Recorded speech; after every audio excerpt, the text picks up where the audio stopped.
મિત્રો સૌથી અગત્યનો ટોપિક જે છે બે શ્રેણિક વચ્ચેનો ગુણાકાર, કારણ કે એ ગુણાકાર પરથી ઘણા જે એક્ઝામ્પલ પૂછાય છે બોર્ડમાં જેડબલઈ માં પણ જે પૂછાય છે એ એક્ઝામ્પલ બધા ગુણાકાર ઉપર વધારે ડિપેન્ડ હોય છે.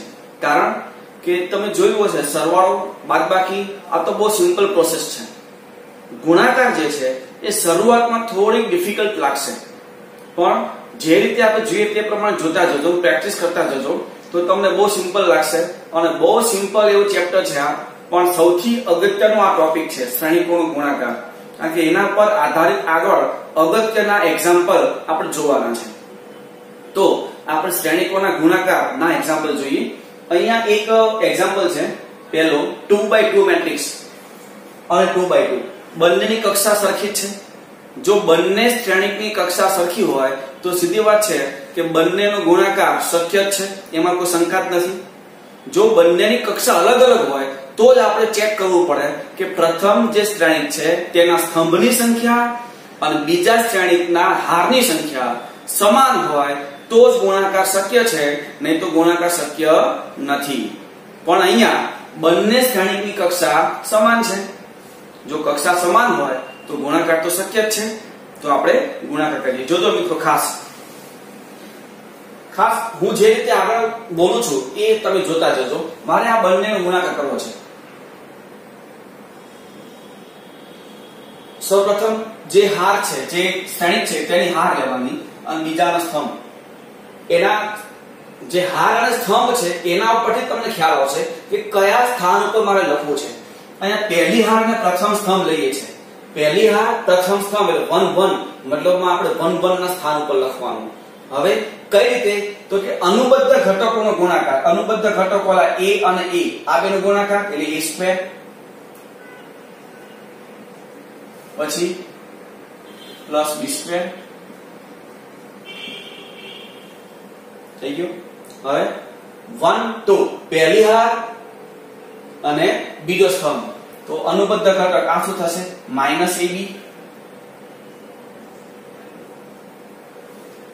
બીજા ઘટક આ શું થશે? +ab અથવા b જે લખો તે. આ 1 2 થઈ ગયું. હવે પહેલી હાર ત્રીજો સ્તંભ તો છે નહીં અહીંયા, તો પહેલી હારની પ્રોસેસ અહીંયા પૂરી થઈ. હવે બીજી હાર લઈએ તો બીજી હાર -b અને a, અહીંયા ફરીથી પ્રથમ સ્તંભ એટલે 2 1 ના સ્થાન ઉપર લખીશું. 2 1 સ્થાન પર અનુબદ્ધ ઘટકોનો ગુણાકાર, તો આ થશે -ba, આ થશે ab, મતલબમાં -ab + ab. એ રીતે હવે અહીંયા 2 2 પહેલા શ્રેણીકની બીજી હાર અને બીજા શ્રેણીકનો બીજો સ્તંભ એટલે 2 2 ના સ્થાન ઉપર આપણે લખીશું આ બેનો ગુણાકાર -b એટલે b2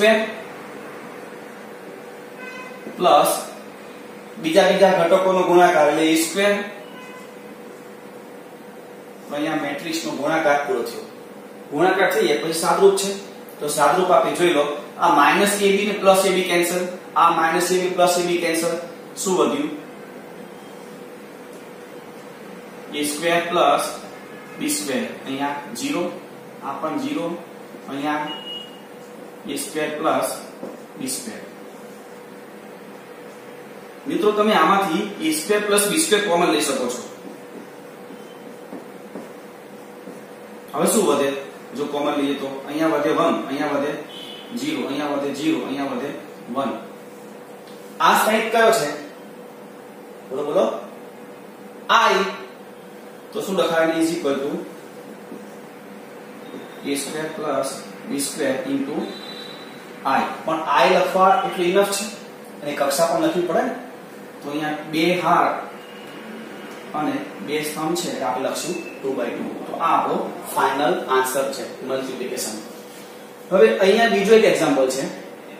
અહીંયા બંને શ્રેણી 3x3 છે. તો અહીંયા પણ કક્ષા સમાન છે, અને જો કક્ષા સમાન હોય તો ગુણાકાર તો શક્ય છે જ. તો ગુણાકાર કરીએ. જો મિત્રો, અનુબદ્ધ ઘટકો પહેલી હાર અને પહેલું સ્તંભ. પહેલી હાર પહેલો સ્તંભ આ થશે ગુણાકાર 2, આ 0 અને આ 12. ખાસ ધ્યાન રાખજો, અનુબદ્ધ ઘટકો લેવાના, 1 સાથે 1 નું ઘટક. બીજો તો બીજો ઘટક, ત્રીજો તો ત્રીજો ઘટક. પણ પહેલી જે શ્રેણિક હોય એની હાર લેવાની અને બીજામાં સમ. કારણ કે આપણે જ્યારે પણ બોલીએ છીએ કે એ આઈ છે તો આઈ એટલે શું હોય? હાર. અને જે એટલે શું હોય? તો કે સ્તંભ. એટલે પહેલા હંમેશા આપણે હાર લઈશું અને પછી શું લઈશું? સ્તંભ. પણ ઘટકો અનુબદ્ધ લેજો ખાસ. તો આ 2 ગુણ્યા 1 એટલે 2, 3 ગુણ્યા 0 એટલે 0 અને 4 ગુણ્યા 3 એટલે 12. મતલબમાં 2 વત્તા 0 વત્તા 12. આ 1 1 ના સ્થાનનું પૂરું થયું. 1 2 તો -6 +6 +0. આ -6 +6 અને 0. હવે 1 3 ના સ્થાન ઉપર, તો 1 3 ના સ્થાન ઉપર શું થશે? જો 10 વત્તા 12 વત્તા 20. 10 12 20. આ રીતે પ્રથમ હારનું કામ પૂરું થયું. હવે બીજી હાર, જ્યારે બીજી હાર લઈએ ત્યારે ફરીથી પ્રથમ સ્તંભ, દ્વિતીય સ્તંભ અને તૃતીય સ્તંભ આ રીતે આપણે લઈશું. તો પ્રથમ સ્તંભ સાથે મલ્ટીપ્લિકેશન કરીએ. 3 0 અને 15. 3 0 અને 15. બીજા સ્તંભ સાથે -9 8 0. ત્રીજા સ્તંભ સાથે 15 16 અને 25. અહીંયા બીજી હારનું કામ પૂરું થયું. હવે ત્રીજી હાર, તો ત્રીજી હાર પ્રથમ સ્તંભ એટલે 3 1 નું સ્થાન ઉપર લખશું આપણે. તો અનુબદ્ધ ઘટકો લઈએ શું થશે? ગુણાકાર જુઓ. 4 પછી 0 અને 18. અહીંયા -12 બધું મિત્રો 10 અને 0. હવે 3 3 નું સ્થાન અહીંયા શું આવશે? 20 પાછા 20 અને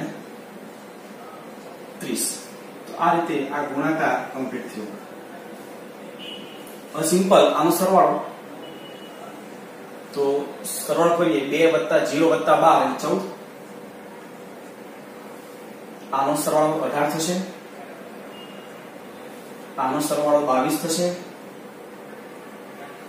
આ તો -6 + 6 0 થઈ જાય, +0 છે એટલે 0 થશે. આ -1 થશે અને આ -2 થશે. એ જ રીતે અહીંયા આનો તમે જો સરવાળો કરશો તો 10 + 12 + 20 22 ને 20 42 થશે.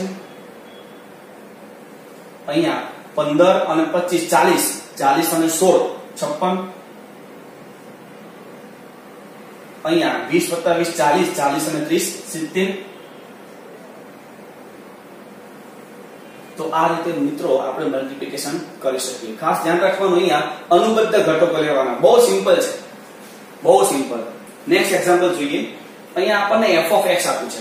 cos x - sin x 0, sin x cos x 0 0 0 1 આવું આપણને આપ્યું છે.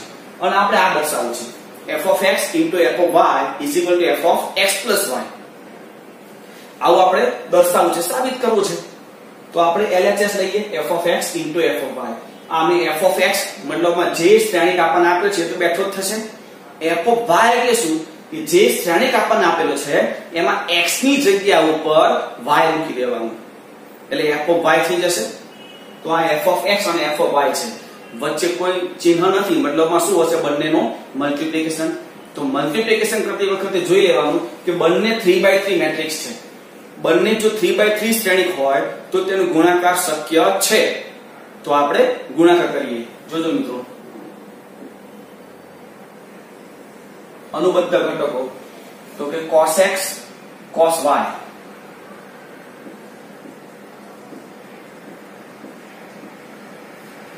પછી minus sin x sin y પેલું તો 0 થઈ જાય. હવે minus cos x sin y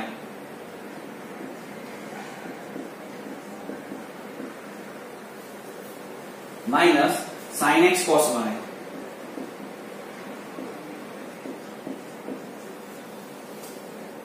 અને ત્રીજો આ 0 અને 1 એટલે અહીંયા આવશે 1 ફરી 0 અને 0 અહીંયા આવશે 0.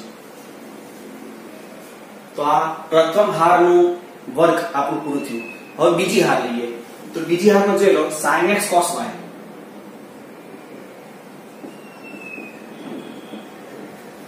પછી માઈનસ આ sin x cos y plus cos x sin y અને 0 * 0 એટલે 0. હવે બીજી હાર અને બીજો સ્તંભ તો minus sin x sin y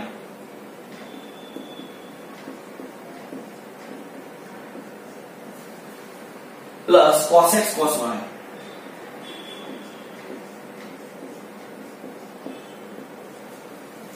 બીજી હાર અને ત્રીજો સ્તંભ sin x 0 એટલે 0 આ ગુણાકાર 0 અને આ ગુણાકાર પણ 0 એટલે અહીંયા આવશે 0. આ બીજી હારનું કામ પૂરું થયું. હવે ત્રીજી હાર સાથે પ્રોસેસ કરીએ આપણે. તો ત્રીજી હાર 0 આ પણ 0 અને આ પણ 0 એટલે અહીંયા શું આવશે 0. આગળ 0 આ પણ 0 અને આ પણ 0 એટલે અહીંયા શું આવશે 0. ત્રીજી હાર ત્રીજો સ્તંભ લઈએ. આ ગુણાકાર 0 આ 0 અને આ 1 એટલે અહીંયા શું આવશે 1. તો અહીંયા આપણો ગુણાકાર કમ્પ્લીટ થયો. ગુણાકાર કમ્પ્લીટ થાય પછી બહુ સિમ્પલ ખાલી સાદરૂપ છે. તો સાદરૂપ આપીએ મિત્રો = આ જોઈ શકો છો cos x cos y - sin x sin y. એ કોઈ સૂત્ર છે તમને યાદ આવે છે ત્રિકોણમિતિનું? 11 માં આપણે જોઈ ગયા છીએ. યસ, એ સૂત્ર છે cos x + y. કયું?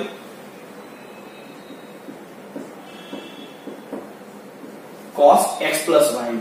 આ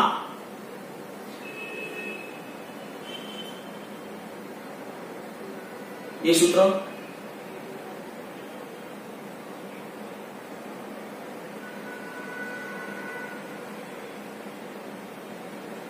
બોલો મિત્રો. જો આપણે આમાંથી માઈનસ કોમન લઈએ માઈનસ તો શું થઈ જાય? વચ્ચે પ્લસ થઈ જાય. તો એ સૂત્ર છે sin x + y.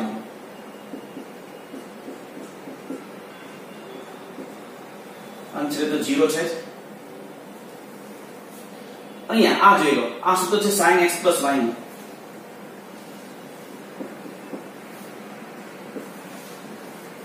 આમાં તો કે cos x + y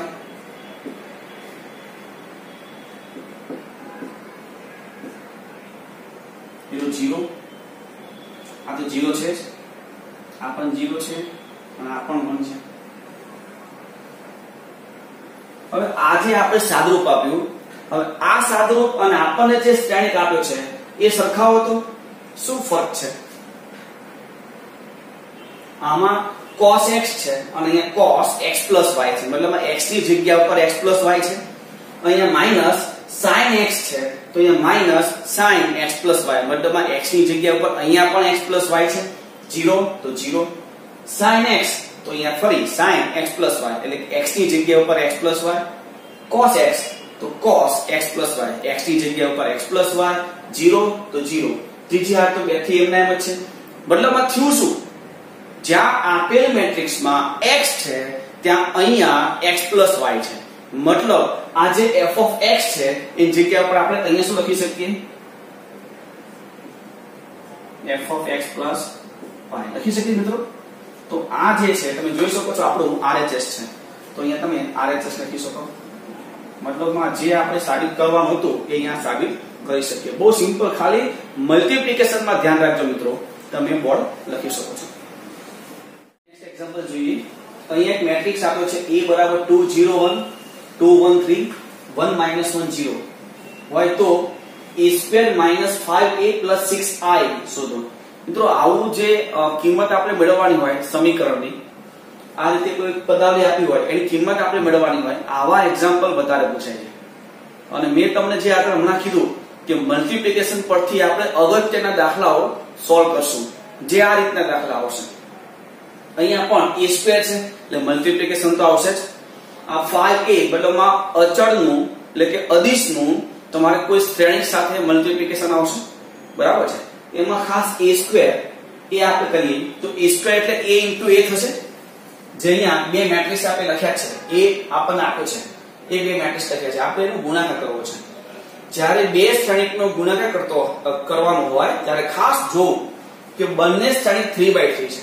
જો બંને શ્રેણિક 3/3 હોય તો મલ્ટીપ્લિકેશન થઈ જ શકે છે. તો એ મલ્ટીપ્લિકેશન આપણે કરીએ. જોજો ખાસ મિત્રો, પ્રથમ હાર પ્રથમ સ્તંભ એટલે કે 1 1 નું સ્થાન જ્યાં આપણે એ મલ્ટીપ્લિકેશન લખીશું, પ્રથમ હાર અને પ્રથમ સ્તંભ. તો જોઈ શકો 2 × 2 4, આ 0 અને 1 મતલબમાં 4 + 0 + 1.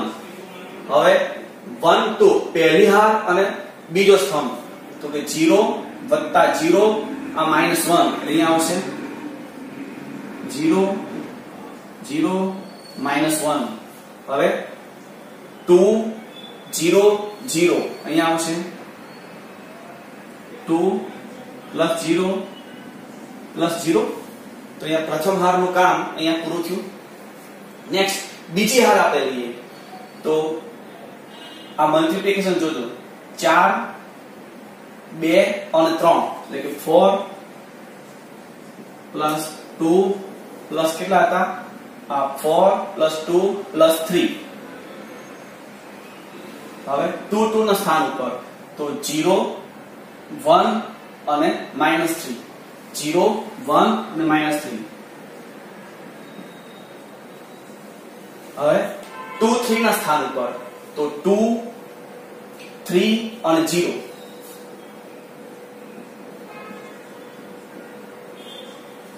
એ બીજી હાર નું કામ પૂરું થયું. હવે ત્રીજી હાર લઈએ 2 -2 અને 0. ખાસ અનુબદ્ધ ઘટકો લેજો મિત્રો. તમને સ્થાન તો ખ્યાલ આવે છે પણ અનુબદ્ધ ઘટકો લેજો. ફરી જો 2 -2 અને 0 અહીંયા લખવાનું 2 -2 0. હવે 0 -1 0 0 -1 0. છેલ્લું સ્થાન 1 -3 અને 0 1 -3 0. તો આનું સાદુરૂપ આપી દઈએ આપણે અહીંયા. તો શું થશે, પહેલું 4 + 0 + 1 એટલે 5. અહીંયા 4 ને 2 6, 6 ને 3 9. અહીંયા 2 - 2 0. હવે અહીંયા -1 -2 -1 આગળ 2 5 અને -2. મિત્રો આ આપણને શું મળ્યું, a². હવે આ જે કિંમત આપણે મેળવેલી છે, આ જે કિંમત a², તો આપણી પાસે a² તો મળી ગયું.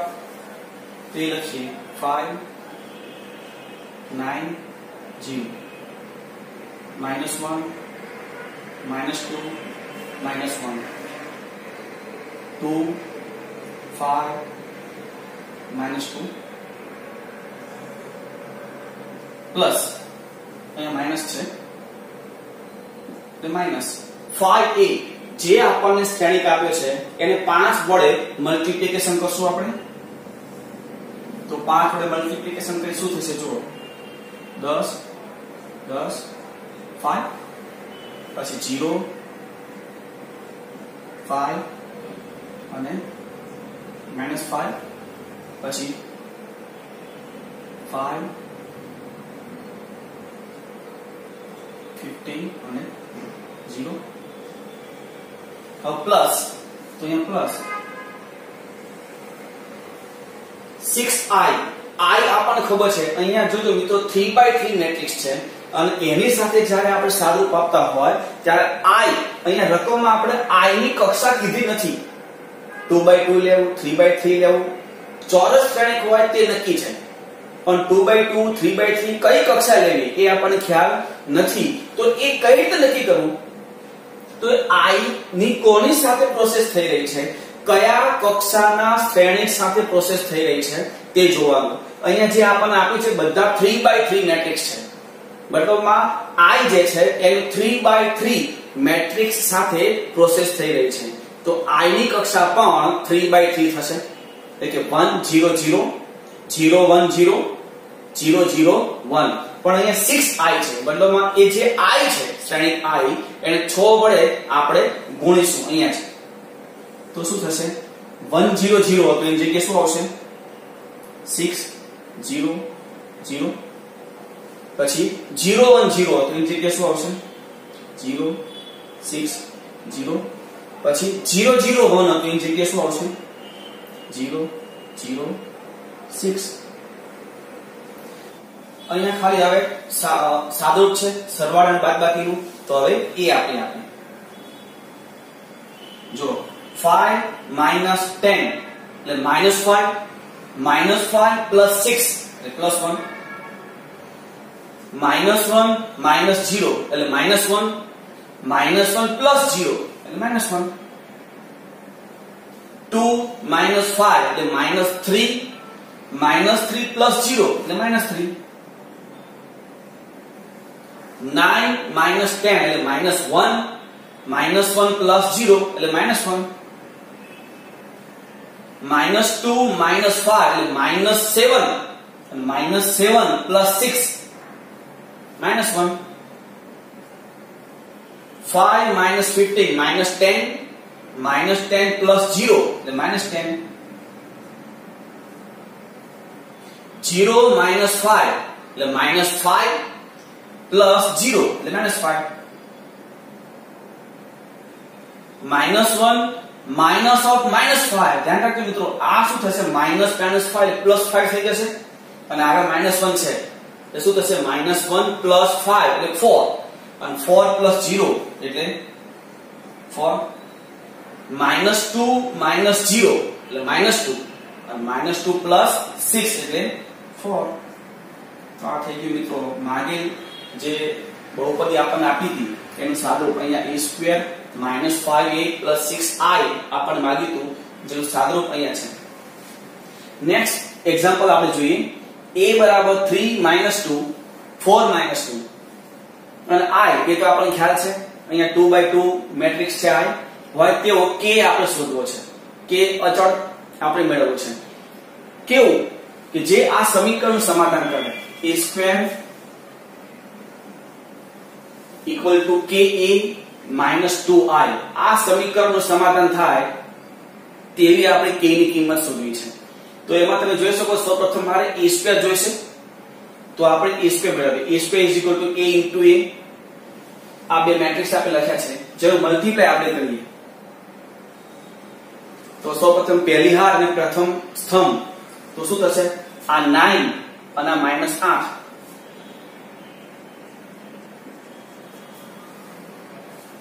આ શું થશે -6 અને આ +4, -6 + 4.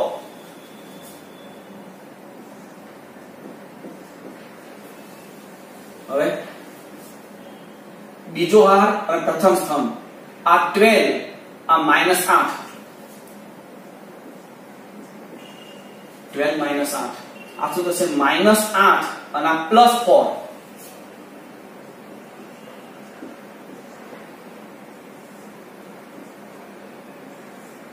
આનું સાદુરૂપ આપી દઈએ તો આ શું થશે 1 4 આ થશે -2 અને -4. આ a² આપણને મળી ગયું.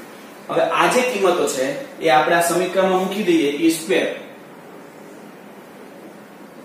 1 4 -2 -4 is equal to ka. જે આપણને મેટ્રિક્સ આપ્યો છે a એને આપણે k વડે ગુણી નાખશું, k વડે મલ્ટીપ્લાય કરશું તો શું થશે 3k 4k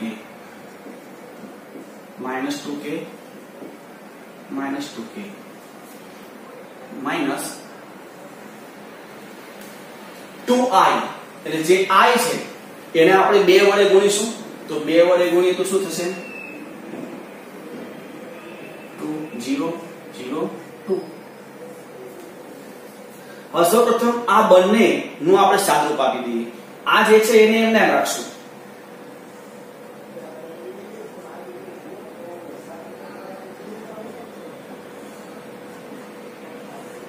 તો આ સાદું શું થશે? 3k - 2 4k, ત્યારબાદ આ બાજુ -2k અને આ -2k -2. સરખાવી દઈએ કોઈ પણ એક ઘટક. ધારો કે 1 1 નું સ્થાન સરખાવીએ તો 1 = શું થશે? 3k - 2 -2 ને આ બાજુ લઈ આવો એટલે 3k = 3 થાય, k = 1. આ આપણને k ની કિંમત મળી. મિત્રો તમે k ની કિંમત બીજી કોઈ પણ સ્થાન ઉપર મૂકીને ચેક કરો તો અહીંયા k ની કિંમત 1 મૂકો તો શું થશે? -2, જે અહીંયા છે -2.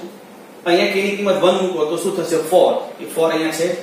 અહીંયા k ની કિંમત 1 મૂકો તો શું થશે? -4, એ -4 અહીંયા છે. મતલબમાં k = 1 એ આપણને જે સમીકરણ આપ્યું છે એનું સમાધાન કરે છે. એટલે k = 1 આપણને મૂલ્ય મળે છે જે આપણે મેળવવાનું છે.